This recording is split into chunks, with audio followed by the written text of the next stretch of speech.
Whether the Boston Bruins attempt a retool or decide to blow it up altogether, they'll have a chance to get the process started in a few short weeks at the upcoming NHL draft in Los Angeles. So today we're going to take a look at what the Boston Bruins could do with the number 7 overall pick. Hey everybody, welcome into Clearing the Benches, your one-stop shop for hockey content. If you go ahead and hit your subscribe button right now, you'll be sure to be in on all of our future videos.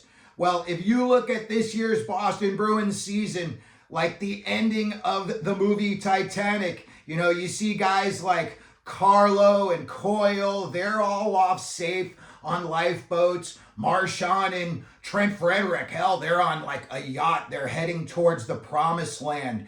And then you look back at the boat and you see Pasta and you see McAvoy and you see Swayman, and they're the 3 guys playing the violins going down with the ship. Now, when you look at what the Bruins have got coming up in the pipeline, absolutely nothing. They are ranked 30th out of the 32 NHL teams as far as future prospects go.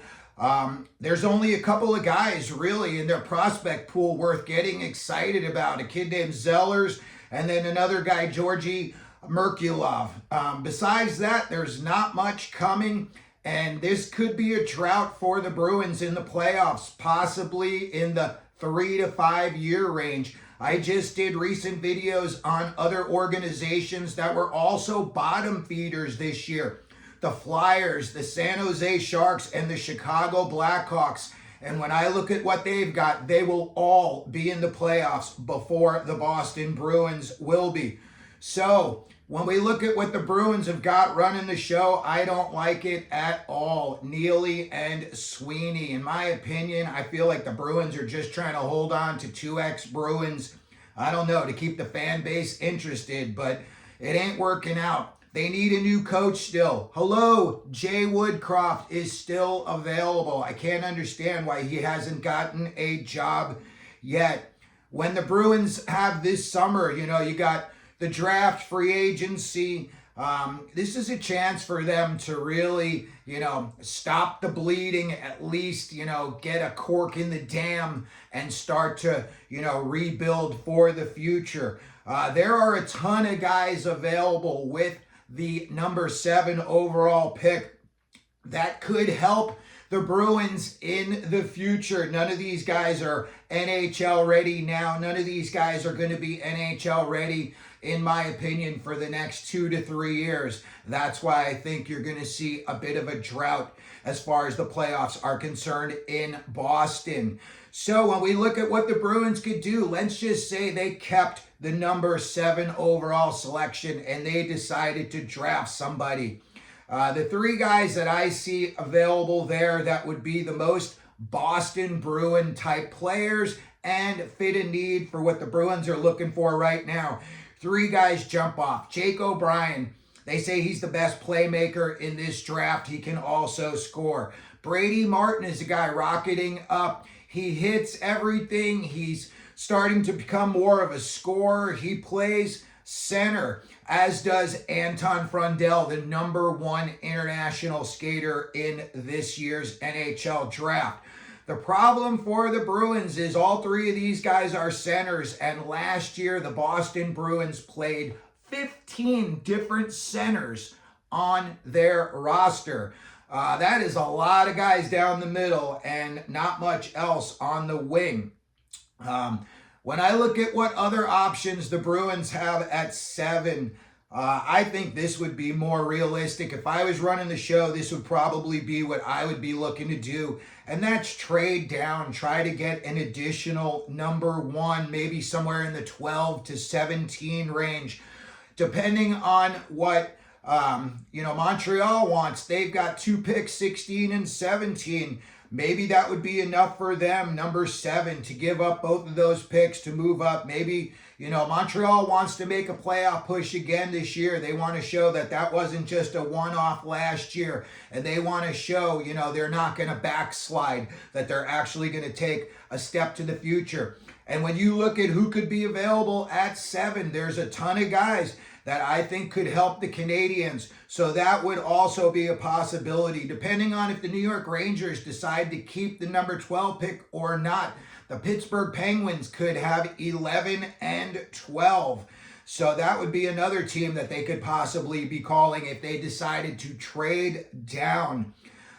Something else they could do is they could take one of those three guys, and maybe one of them would say, hey, I don't want to be here for the rebuild. I want out. And even if there's a team that's just a little better than us and looks like they may have a little bit better future, near future than us, they could make the playoffs quicker than the Bruins will. They would go and they would, waive any no movement clauses they would have.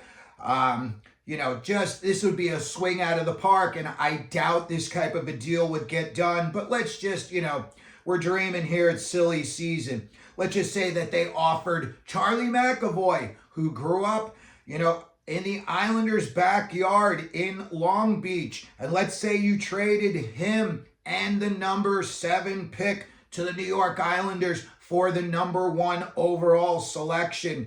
And then with that pick, they could do whatever they want. They could take Matthew Schaefer. Maybe they could take James Higgins, the Boston College kid.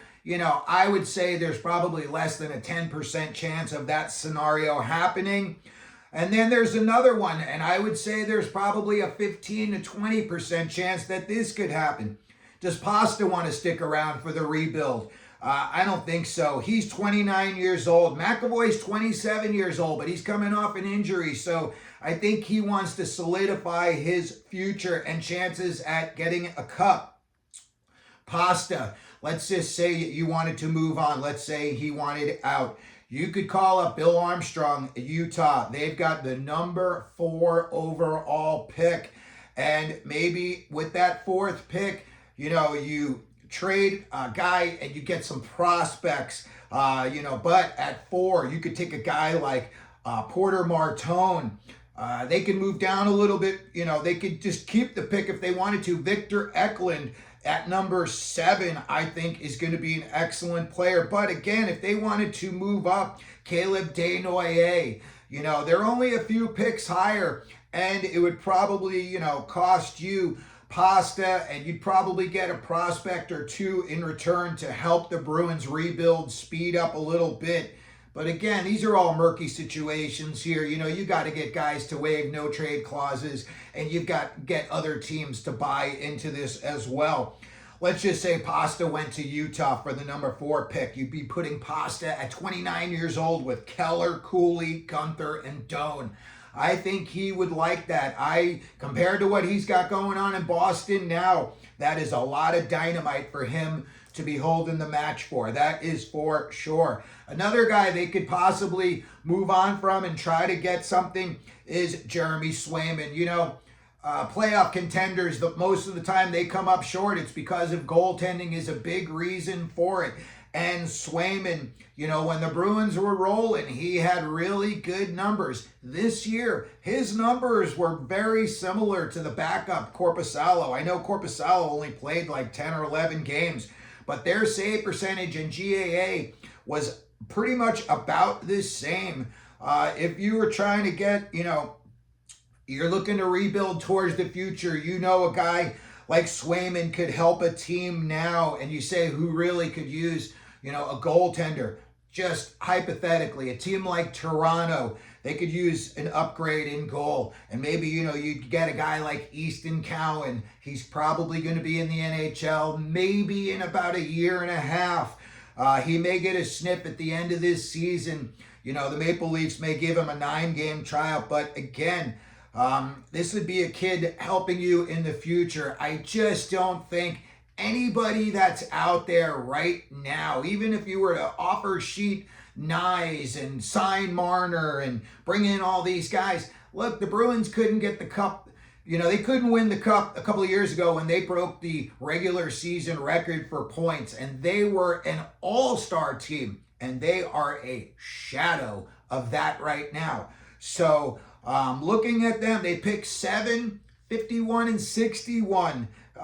Later second round, mid to late second round. Again, maybe you could package those up with a player, maybe, somebody Pavel Zacha had a decent year last year. But when you look at the Bruins, the other thing they need to do is upgrade if they keep Pasta around Pasta. Pasta had 106 points. The next highest guy had 57 points. So a huge drop off. And like I said, you know, you look at it, it's basically Pasta, McAvoy, and Swayman, you know, just standing amongst the wreckage. So, you know, there's lots of opportunity, I think, here for a team like the Bruins to really, you know, you're not winning anytime soon. So you basically are just selling the fan base on the future. I don't know if a guy like Pasta, McAvoy, or even Swayman are going to want to stick around for all of these losses. And you're probably looking at, you know, 130 to 150 losses over the next 3 seasons. So there you have it. Those are the possibilities that I think the Boston Bruins have with the number 7 selection at this year's NHL draft. It's a wide variety, and there's a lot of low percentage scenarios, but they've got to do something, especially if Neely and Sweeney want to keep their jobs. They've got to sell this fan base on something's coming, and it's coming soon. So if you could, please let me know what you think they're going to do at the 7th overall selection down in the comment section. If you could, please hit your like button. Don't forget to subscribe. And as we always do here at Clearing the Benches, let them know you're out there.